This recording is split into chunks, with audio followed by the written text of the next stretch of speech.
I wouldn't even let him on the bus after the match. I get a taxi back to Manchester. Put your medals on the table. There were things on the line that I didn't like from their bench, which I felt crossed the line. We should be apologized. The season was crazy, up and down, and really, really hard. Right, it's time. Let's do this. It's time for the Last Dance Premier League Awards. Nathan Murphy, good morning to you. Good morning. This is a tense moment. These are the awards that everybody wanted, not that Jordan Henderson rubbish. And the music is really adding to it. Oh, I'm tense. I'm nervous. These are your awards, baby. Take them away. Yeah, the football stories of the year going toe-to-toe and meeting halfway with the cultural moment of the year. It is the Last Dance Premier League season review. We've got 15 categories. I've picked my winners for all of these awards, but we encourage you to get involved at home. Tweet us at Off The Ball to tell me how wrong I am. Nathan and Ger as well. You can agree with me if you want, because they're probably all right, but we'd love to hear your feedback. We do have 15, as I say, so we'll get straight into it. The first award this morning is the Steve Kerr Award for being good at being a human. So I think we all fell in love a little bit more with Steve Kerr during the springtime when we watched his week in, week out story of his life on The Last Dance. He kind of pulled at the heartstrings a little bit. It's very, very hard to root against him. So who is the guy that it's impossible to root against this year in the Premier League? So the winner of the Steve Kerr Award for being good at a human is Dr. Marcus Rashford. And it's hard to disagree with this, lads. Free school meals for kids. It's a crusade he's been on for quite some time. And then when push came to shove, when the free school meals post-COVID were going to be pulled away from the kids of the UK, Marcus Rashford shoved back and managed to get one over on Boris Johnson, which really, regardless of what the situation is, that's always a win.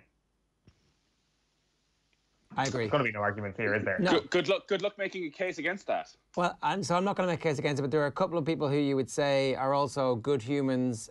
Jordan Henderson is one for, eventually saving footballers. Again, there was that part of him where the Tories looked like they had the moral high ground on football when footballers weren't going to take pay cuts and all that kind of stuff. And eventually they were like, actually, you know what, we might be able to do something here. The captains organised, and for the first time they became a proper voice. And they, I think, are ultimately behind getting Black Lives Matter being something that was talked about. And I'm still not fully sure that they've worked out exactly where that needs to go and what comes next. But certainly you would hope that they've put some momentum behind that. And then Juan Mata is like just a good human being who is donating part of his money to charity long in advance of all of this stuff too. But Marcus Rashford I was kind of thinking, Marcus Rashford might be a bit overrated. Now I hope he goes on to become one of the greatest footballers of all time, because it looks like he is definitely one of the best young men that there are at the moment. You're like, yeah, this guy I can get behind. As a neutral, not as a Man United fan, as a neutral, I think Marcus Rashford deserves everything that is coming his way in terms of praise. I'd throw Raheem Sterling into that mix as well, who, like so many young black players, had to suffer racial abuse. But as a young man over the last 2 years, stood up time and time again to make an issue out of this when it wasn't easy, when it wasn't comfortable, when players weren't taking a knee before match for Black Lives Matter. So I think Raheem Sterling shouldn't be forgotten in all of this. And if you're talking about just general nice guys and throwing Juan Mata into the mix, well, what about our own Irish Mother Teresa, who literally spent his entire lockdown just giving away all his money? Seamus Coleman. Yeah. Every single week it was, every charity appeal that was out there, it was Seamus Coleman's donated 50 grand. Unbelievable.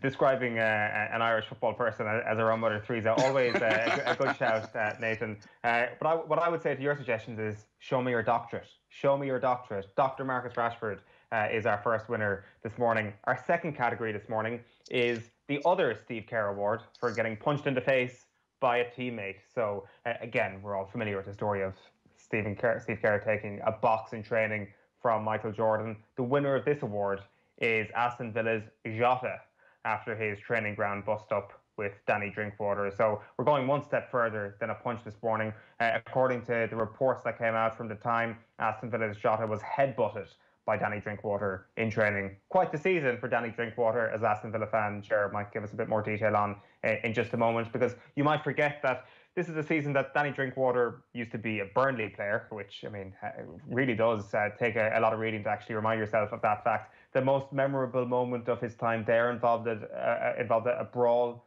in a nightclub where apparently Drinkwater tried to chat up the girlfriend of a Scunthorpe United footballer.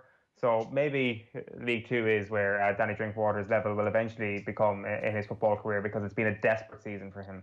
But Jota, the winner of the other Steve Kerr Award, for getting punched in the face by a teammate. Again, as an old man, I remember all of the bad signings that Aston Villa have made, stretching all the way back to Bosco Balaban, who I'm not even sure played any significant playing time. But Danny Drinkwater is straight in at number one as the worst signing that Aston Villa have ever made.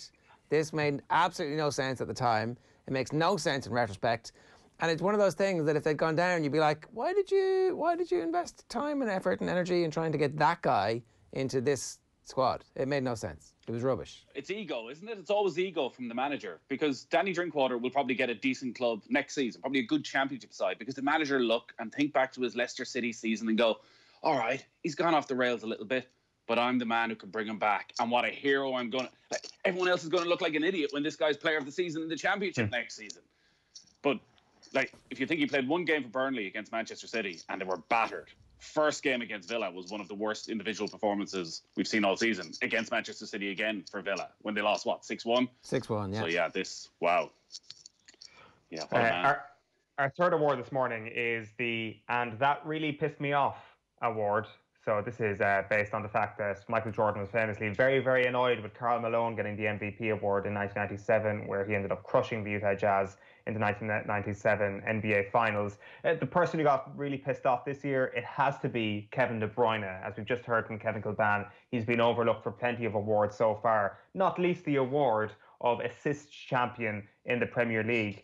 He felt he didn't get the credit he deserved for enough assists this year. A deflected cross versus Arsenal, for example, to the point where, as you can see on your screen, he actually started tweeting the Premier League accounts back, correcting them on the assists tally. So these are tallies from the Premier League. You can see him there saying 9 plus 18 is 27. Apparently the Premier League doing their maths wrong, because Kevin De Bruyne believes he should have got an extra couple of assists. He did end up tying with Thierry Henry with 20 assists as the Premier League single season record. He feels he should have done more. Can he go back and get the dubious goals to rule on dubious assists? I think he's probably tried and failed. It's not really within their pay grade. I think, unfortunately for Kevin, it's just not going to happen. Just a reminder, everybody, OTB AM is live in association with Gillette. Good morning. Start with Gillette, giving you the confidence to tackle the day ahead. Nathan, you could do with now a little bit of Gillette there, especially when your beard... I know, yeah. When your beard is rubbing up against the mic. And that's the noise. I apologise. That's the noise that everybody's hearing here. It's your scratchy, scritchy beard. I'll hold it like this. I do apologise. I'll get... give me some Gillette products there, Ger, and I'll sort this out for next time. Done. So, here's something I was thinking, right? What? Kevin De Bruyne, listening to Kevin Kilban there. Would Kevin De Bruyne, if he wins Footballer of the Year, PFA Footballer of the Year, would he be the first ever footballer to win that award and make his side worse than they were the previous season? I mean, how do you square that he made them worse than they were the previous season? He alone is responsible for Manchester City being worse this year than they were last year. No, obviously not he alone, but every single Footballer of the Year has brought their side to a higher level. He hasn't done that. I mean, I'm sorry. Imagine they didn't have him and they had a Danny Drinkwater playing for them, or whoever. And what? They would finish more than 18 points behind. They might have finished 40 points behind. Come on. No, your logic is completely skewed. It's like, he can't win this because I backed Jordan Henderson, is essentially all I'm hearing there. That's all I'm hearing. No, I don't. But sure, it's too late for any of that now. I think Virgil van Dijk should win it, but I've said it before. He's clearly the most skillful player in the Premier League. But like, where was he in the 9 games they lost in the Premier League this season? Well, how much money do you have on Henderson? It's a team sport. I understand it's a team sport, but is part of being a great player not bringing those around you up a level as well? I mean, that team had a cancer in it this year, right? Partly they suffered some significant injuries, but also they have not built properly over the last number of years. They've signed really badly. And for whatever reason, Guardiola's been immune for criticism for several of those players that they've invested 50 to 80 million in just not working out, just being absolutely rubbish. They could have spent like $250 million on defenders over the last 5 years, and they've ended up with like a really bad defence. That's not Kevin De Bruyne's fault. That's the structural rubbish that they've just, the Messiah complex they have at Manchester City, giving Pep Guardiola all that power and saying, oh, everything you've done has ever been absolutely amazing, Pep. Yes, we'll sign that rubbish right back who's going to be a sub for the next 5 years, even though we've got 5 guys in the academy we could just put in the team. Or maybe we could spend 150 million and buy the world's best centre-back. But no, I know better. Don't worry about it. And that's Kevin De Bruyne's fault? That is not Kevin De Bruyne's fault. It's not Kevin De Bruyne's fault, but his side lost 9 times in the Premier League. They racked up how many goals? They scored far more goals than everyone else. So when it was easy, there was nobody better than Kevin De Bruyne. But when it got really tough, did he stand up in every match? Did he drag? Are you looking at games where Kevin De Bruyne dragged his side through games? I don't think there's too many of them. Is that what Henderson did? Or did Henderson just show up a lot and be good off the pitch and organise the captains?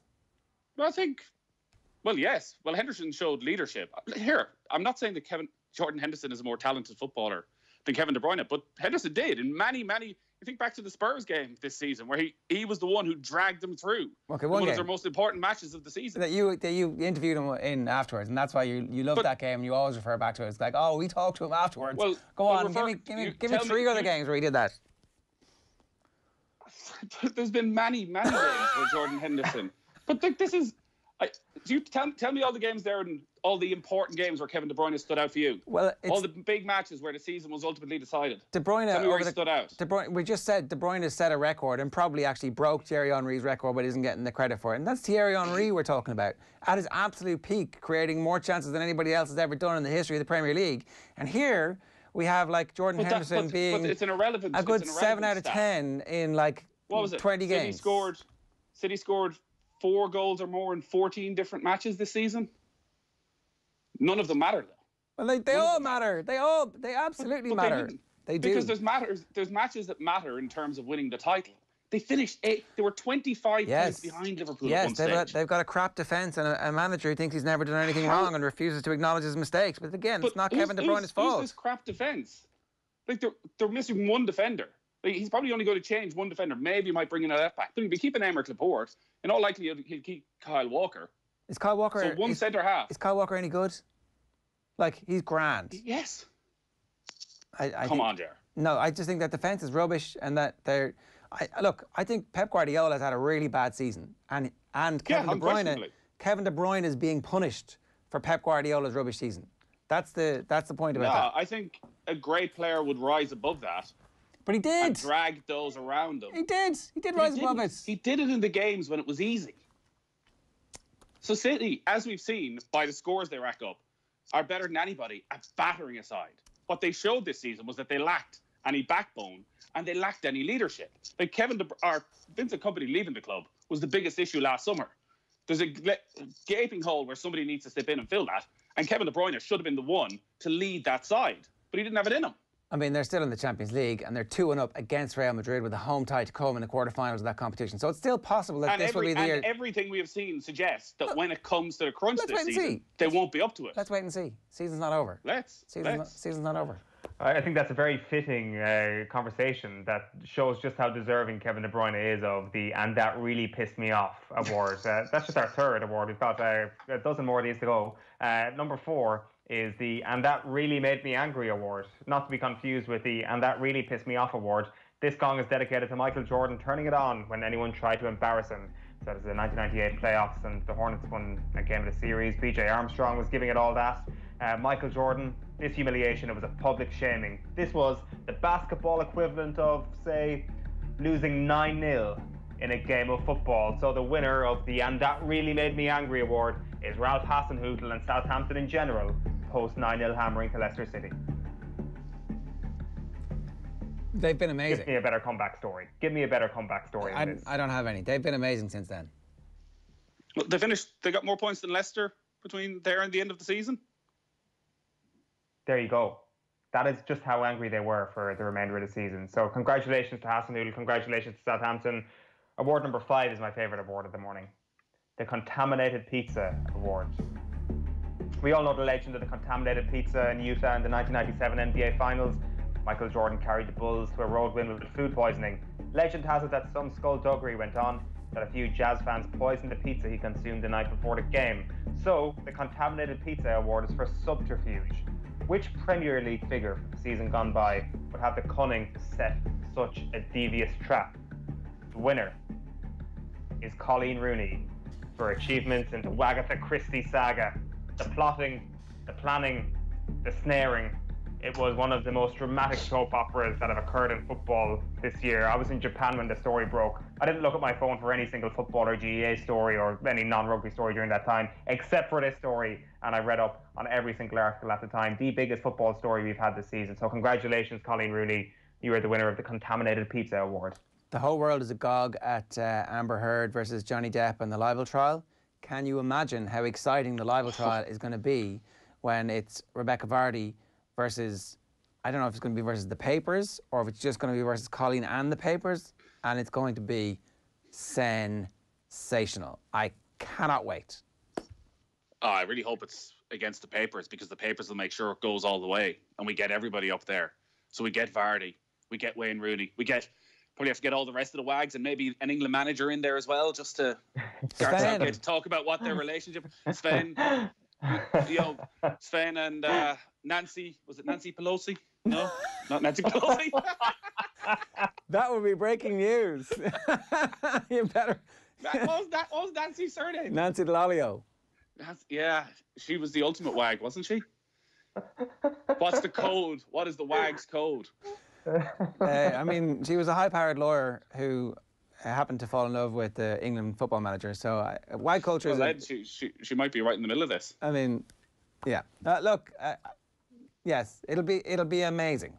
That will be a clash of the titans, and my money's on Colleen Rooney. I definitely think that at this point my money is on Colleen Rooney coming out of that unscathed, as she has so far from pretty much all of the stuff that has happened to her since, you know, she was thrust into the eye of the public as a 17, 18-year-old. Let's move on to award number 6. This is one that's actually kind of boring and serious. I'd like to get your take on it, though. The Scottie Pippen Award for general underappreciation. The winner here is Gini Wijnaldum. 35 Premier League starts this season with 4 goals. The least talked about player in that Liverpool starting 11, I dare say. Much like Pippen, his own fans, I feel at Anfield, he is an absolute legend, of course. The Barcelona performance last season immediately gave him that legend status. But elsewhere, does he have that level of appreciation? I don't think so. So the Scottie Pippen Award for general appreciation goes to Gini Wijnaldum. Yeah, it's hard to disagree. What would be the equivalent of his wage compared to Scottie Pippen? He'd need to be on, what, 25 grand a week or something? Good point. He doesn't even get the underappreciated player tag. Roberto Firmino always gets that. Oh, he's the one people don't recognise the real work he does. Yeah, he's up there. He's under the underappreciated. It's a good point on the pay packet, actually. Maybe it's like comparable to the length of contract. I mean, that is going to be the next big thing. What is it, next summer when Wijnaldum's contract is up? It's the only debate we're going to have about whether or not he stays or goes and the impact that'll have on the starting 11. So maybe there's a little bit of a comparison there. Award number 7 this morning, folks, is the other Scottie Pippen Award for quitting, sulking and letting the team down. And your winner this morning, which I'll get to in just a moment, but this of course is based on the 1994 NBA Finals, which is Scottie Pippen refusing to get off the bench. He quits on his team. It is a sickening display of attitude. The winner is Matteo Guendouzi. Asked to train alone after failing to meet Mikel Arteta's standards. And 2 months down the line in this situation, Guendouzi showing similar levels of stubbornness, which perhaps is not on the Scottie Pippen level, because 26 years later he's still saying he was in the right. It might not take Guendouzi 26 years to actually correct his own mistake, but he is the winner in this case of the Pippen Award for quitting, sulking and letting the team down. Out the exit door. So he didn't, I mean, Pippen did survive, so maybe it's not an entire comparison, but congratulations to Guendouzi on that one. Does anybody care about Guendouzi? I mean, you're an Arsenal fan, so you've followed the story intimately, but like, apart from that, does anybody else care? I think the act of actually quitting these days is gone. It was hard to find a winner for this award, basically. So, I mean, that's why Guendouzi is the winner. So, if he didn't have such spectacular hair, would people know that much about Guendouzi? I don't think so. I don't know if Simon Cooper did a chapter on that in his book in Soccernomics, where he was talking about the type of player that is overvalued. I think it was blonde players are overvalued because they stand out. If you have David Luiz hair, could that potentially now reduce your value? If you've got Sideshow Bob style hair? Maybe you should just shave it off. Well, that's the return, isn't it? That's you come back a new Matteo Guendouzi at the start of the season, head shaved. I mean business. The dyed blonde hair was something that it was a trick Joe Cole tried before the World Cup to get selected by Sven, and I think it actually worked. I think he played himself into contention. So there's definitely something in that. I mean, if you were an agent, if you were Stephen Hunt, you know, he knows a thing or two about dyeing hair. He's an expert at it, so you would definitely. He had a bit of both. He sort of had the long flowing locks at one stage. Yeah, and it turned out he was dyeing the head of himself at that stage. Fair play to him, I say. Did he admit that publicly? He did, yeah. Well, Have you shouted him? I mean, the day he retired, his hair went grey, Nathan. Remember? Yeah, remember there was. Like I thought it was just that he cut it. No, it It went. was hiding underneath Yeah, he was a silver fox. That was the whole time. Yeah. Was it a Samson situation where he lost everything with the hair? No, he'd retired. It was okay. He took the well, of course. I mean, well, no, Samson just lost his strength, or did he die? I don't know. I don't know much about the Bible. You can look that up for me. As we move on to award number 8, which is the 63-point game award. This is, of course, based on Michael Jordan's 63 points against Boston Celtics when he was a relatively young player. This is for best individual performance of the Premier League season, and the winner is Trent Alexander-Arnold against Leicester City at Christmas. The game that sealed the title for Liverpool, one of about 10 games that sealed the title for Liverpool. He was incredible on this particular night. Set up Firmino's opener, then set up Firmino's second goal. He scored a goal himself, was absolutely incredible throughout the entire game. And it was potentially at this point where we were like, this guy is no longer going to be a right back. He is the next David Beckham, or he's potentially the next great central midfielder for Liverpool. So we had hyperplay around this. You're not going to score 63 points, but this is as close as you're going to come for a great individual performance as a right back.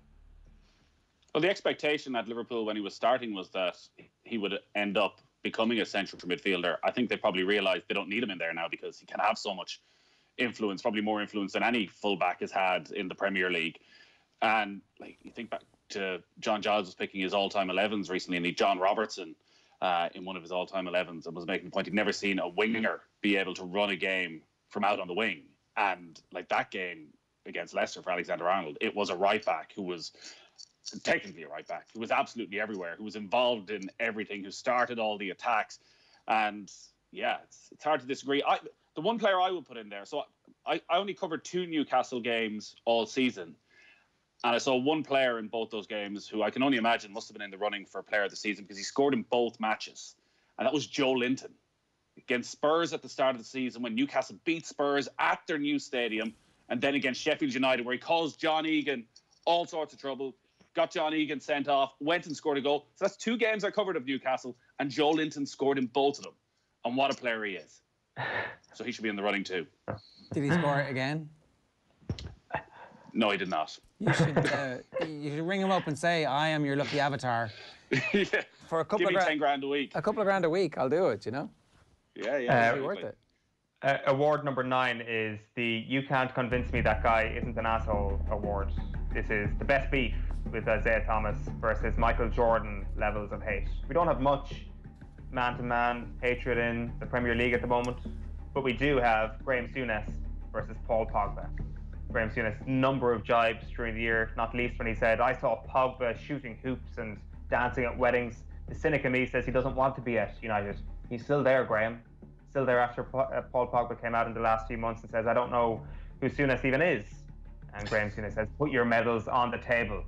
The beef may have cooled a little bit in recent weeks with Graham Souness rushing to tell everybody how much he admires the player. But it's still there, it's still deep. It's still Isaiah Thomas versus Michael Jordan's level of hate. So that is your You Can't Convince Me This Guy Isn't an Asshole award. Congratulations to Paul Pogba and to Graham Souness. Who wins with the medals? Does the World Cup trump everything? Is that still the case? Well, Graham Souness couldn't win the World Cup, I guess, because Scotland, albeit had an unbelievable team at times in the late 70s, 80s, were Scotland never going to win the World Cup? So that's not really a medal that Graham Souness was ever in the running for. I know, but, so that devalues the value from Pogba? No, absolutely not. It wasn't the smartest comment from Graham Souness because Paul Pogba has lots of medals. Yeah, but Souness has more Champions League medals. Yeah. Pogba has none. Souness has 3. Is that right? Yeah, they count a lot. There's a significant power in those, and especially the ones that he won where there was no back door the way there is now. I think that there's a late shout though for this award. It's Frank Lampard versus Jurgen Klopp. This is turning into something pretty good. No?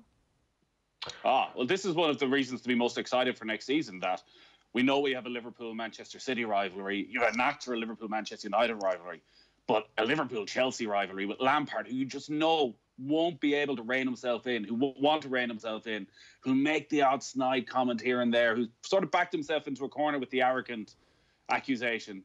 And, yeah, let it roll on. Hopefully Chelsea go and win the FA Cup final. We'll have a Liverpool-Chelsea Community Shield in, 3-4 weeks' time. There may be more Isaiah Thomas, Michael Jordan content very shortly, and there may be an opportunity for Frank Lampard to win. The night is still young, Frank. We move on to award number 10, which is the Jerry Krause Award for Misunderstood Executive. Mike Ashley is the winner here. He is the Jerry Krause of the Premier League. Everything is just one big misunderstanding with Mike Ashley. He's been responsible for some of the most bizarre decisions recently in football, and he's got an incredible knack of rubbing his own fans up the wrong way. Like, it's not his fault that Ashley hasn't read Amnesty International's article on 10 ways that Saudi Arabia violates human rights. It's not his fault that Sports Direct workers were told to go to work after non-essential workers were told to stay at home in March when this pandemic broke out. The cherry on the cake, of course, was a tweet sent from the official Sports Direct Twitter account saying, "Hi, at Boris Johnson at 10 Downing Street. Should we open our stores in the morning?" Hated by a considerable number of people, loved by a cohort of people who we're not sure actually exists. We could be seeing the end of Jerry Krause in the Premier League. So a moment of appreciation for the Jerry Krause Award, which goes this year to the misunderstood executive, Mike Ashley. So congratulations to Mike Ashley. Award number 11. Sorry, go on. Listen, it's hard to disagree with a lot of what you've said about Mike Ashley, but Jerry Krause was very successful is the only difference. I would have thought maybe Ed Woodward would have been in the running for this, considering he somehow pulled off the signing of Bruno Fernandes, Manchester United's best signing, arguably since Alex Ferguson left the club. And Ed Woodward, who everybody just turns their nose up at, he was the one who did that, all by himself, and nobody ever talks about it. I see that. I counter that with the fact that Phil Jackson getting screwed by Jerry Krause is akin to Rafa Benitez not being given the backing by Mike Ashley. Okay, you're taking it there to a long nth degree. I just have one shout for this, and that is, given that the Jordan Henderson love-in has started, the man who's responsible for bringing Jordan Henderson to Anfield all those years ago, Damian Comolli, come on down. The price is right. The time is yours. I am surprised that Damian Comolli is not on TalkSport for hours and hours and hours and on wall to wall. I'm surprised they aren't live camped outside his gaff in Toulouse, where he's now the director of football. Going, yeah, I did that. All of you, now, breathe my fire. I am the dragon who saved Liverpool. Yeah. Yes. Let's ignore the other 25 signings. And Suarez. Well, there is that, yeah. And everyone still likes Andy Carroll. I mean, look. He certainly misunderstood, so he qualifies, that's for sure. Award number 11. A very serious award. The Michael Jordan Cigar Award. Basically, who loves smoking as much as Michael Jordan? Well, Alexandre Lacazette does. When it comes to the hippie crack. As you've seen, we've had headlines over the course of lockdown. Lacazette pictured inhaling from a balloon during lockdown. He was warned 18 months before this by his club to stop using hippie crack. But he filmed himself at his home and texting his friends saying he was at home chilling and doing balloons, according to the Daily Star. Truly a modern version of Michael Jordan's cigar love. So congratulations to Alex Lacazette. The Michael Jordan Cigar Award is yours this year. Award number 12 is the Dennis Rodman and Madonna Award. This is for any fun, exciting, destined to fail relationship. I'm giving this to Arsenal and David Luiz. We all love this partnership. We all know it was a match made in heaven on some level. But then we also realise it's a complete match made in hell if you're looking at sustainability, if you're looking at these two things potentially being together beyond 12, 24 months' time. Give me a better Dennis Rodman Madonna Award winner than Arsenal and David Luiz. I got nothing. That's what I thought. Yeah, Paul Merson summed it up yesterday, you know. Most of the time it's a sort of 9 out of 10 relationship, but yeah, sometimes it just goes sour. Award It's number not over yet, 13. though. Sure, it's not. No. It's not over yet, No. but like, we give it one more year. No. Award number 13 is the Doug Collins Award, I should say. Let's play you a video here from The Last Dance, reminding you of how Doug Collins was sacked and the news report telling you about that news. Now, if you're getting ready for work right now, then you're probably not Doug Collins. Chicago Bulls head coach was fired in a surprise move yesterday. That was the big thing that Sky Sports News missed the morning of Nigel Pearson's sacking. If you're getting ready for work today, you're probably not Nigel Pearson. He is the winner of the Doug Collins Award, the most brutal sacking of the year. A year where we actually did not have that many sackings. So it was a home run, really, for Nigel Pearson, the winner of the Doug Collins Award. Fair enough. Award number 14. This is for you, Ger. The Isaiah Thomas Sore Loser Award, and the winner can only be Frank Lampard. You're right, we have a nice bubbling beef here between Liverpool and Chelsea. Frank Lampard's verbal jibes at Jurgen Klopp couldn't quite take the arrogance being shown from Klopp's assistants, really, and his backup coaches and managers last week, I should say, as Liverpool took on Chelsea in the Premier League. So the Isaiah Thomas Sore Loser Award goes to Frank Lampard. And our final award this morning, award number 15, the one we've all been waiting for, is the Michael Jordan Tries His Hand at Baseball Award. So which footballer decided to do something totally different this year? Who stepped outside their comfort zone? There could only be one winner. The winner of the Michael Jordan Tries His Hand at Baseball Award is Kevin Kilban. There he is, on the ice, the football version of Michael Jordan playing baseball. Congratulations, Kevin. Now, there are stories that Michael Jordan would have made it in baseball if there hadn't been a lockout, that he was actually talented at it. You know, he was dedicated, he worked really hard. He was as rookies go, his percentages were okay. He had like a 12 or 14 hitting streak at one point, and then things went south and he decided, right, I've had enough, because there was no prospect of getting back to the big leagues. And then there was Kevin on the ice. Who knows? He may return to the ice again sometime.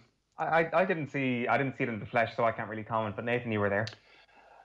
Yeah, I think the pressure got to him that night. I was there, unfortunately. It wasn't his finest performance. But I think over the course of how many weeks was he in it? 4 or 5? I think there were a couple of weeks where, he was able to hold his own, considering where he came from.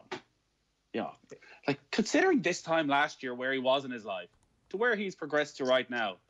It's been a sensational turnaround, I think it's fair to say. Well done, Kev.